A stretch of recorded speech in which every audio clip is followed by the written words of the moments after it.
Hello, and welcome to Day 23 of the Legend of Mathmatica Kickstarter. We're winding down on the whole thing. We've only got 7 days left to go, and whatever final backers we get, we will be keeping track of. The numbers have not changed, of course. We're at $3,226 and 42 backers, and I suspect that'll probably stay there, but I don't know, I might get surprised. We might get a little bit of a surprise, but we'll see. Anywho, continuing on the analysis of some of the methods that we used to, the platforms, I should say, that we used to proliferate information. Today, I'm going to be talking about Bitchute and Minds and some of the effects and advantages that came from using those. So particularly Bitchute, it's a YouTube alternative. Slightly smaller space, so generally speaking, the vernacular games has also been active over there, and as you can see, we have a higher average view count on some of our videos, at least if you're looking at the side where there's 270s, 255s, 250s, 240s, 248s, and such. And while we've had larger overall spikes on the YouTube channel, over here it was a little bit easier to get to break the 100 mark and then just kind of stay there. Now, for the actual advertising campaign, there was a fairly long leave of absence, so we did lose a decent amount of our audience over that period of time between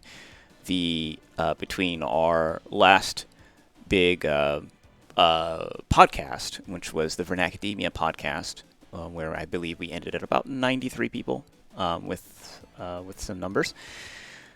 So when we started out at 36, which was already slightly more than our standard viewership on the YouTubes, and pretty much hung out around there until we got to the trailers, particularly the first big Mathmatica trailer that doubled the views. Although doubling 30 is just like 64; it's not that much, and we started kind of petering out after we got through the trailers because the entertainment value of the content is nominal.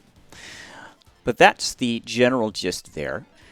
Overall, it's roughly served the purpose. I mean, you got the word out on things. Honestly, it was mostly just the fact that we weren't as active on this channel before we actually started putting the things out. I think if we were in the throes of the first season of the podcast when we were putting out these trailers, we'd probably get a little bit more viewership. But as it stands, this is where things were.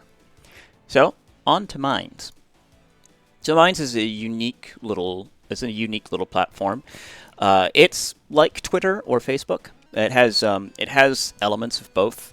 And it's one of the ones that's on a crypto chain. Particularly, this one's built off of Ethereum, and it utilizes a token system to encourage people to post and rate different things. So, for instance, like the top post right now on our page is someone else's thing, a group called Amazing Gaming Productions, who basically just links out to a whole bunch of other creators in the space.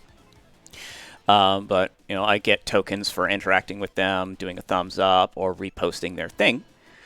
And if you look a little bit further down, we have our posts in particular. Now you'll notice that there is a boost button on all of these things, much like in the Facebooks. But the deal is that instead of necessarily spending real-world cash, although I can do that, I can also use whatever tokens I've built up from just interacting on the site to do boosts. Usually I would spend about a half a token to do a 500 view boost. And if we scroll down here a little bit, I believe I still have one of the ones that I did that for. Yes. for the last trailer that I posted. We did the 500 boost and got to 525 views. Since then, I haven't done a boost just because these particular information sessions are less entertaining and so less worthy of the boosts, I think. But yes, that is the information. That is the information on the Mind space. I think it's an interesting little dealie. There are a couple of other platforms that do this similar deal where they have their own internal tokening system that can be utilized to either encourage different types of actions and things.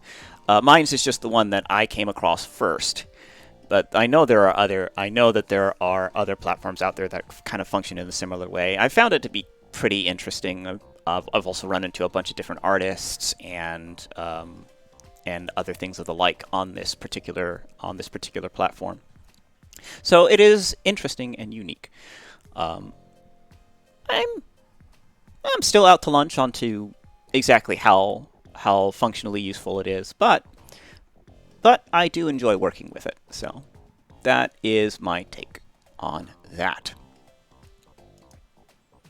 So to wrap it all up, the amount of monies we've got is 3,226. We've got 42 backers and 7 days to go. We still have one last bit of analysis to go over, which is more of an overarching look at our performance over this Kickstarter thing, the obvious mistakes that we've made, and some of the things that we would try and do to make better forward momentum if we were to run this Kickstarter again from scratch. Now, I think a lot of the mistakes are pretty obvious across the board of the dailies, and part of the reason that we did the whole daily thing was so that we could have a record of, hey, this was a mistake, hey, this was a mistake, hey, this was a mistake, hey, don't do this. Doing this seemed to do stuff, but it wasn't enough to get past the original mistake. I know there are some people that kind of talk a little bit about Kickstarters in general, but not necessarily just, I think, modus operandi, like full, this is what you should do. So I'm going to add my voice to that with our next post. So you can look forward to that. And that's it. So we're going to go to the sign-off now. Play the games you want to play, boyos. This is Redcoat, signing off.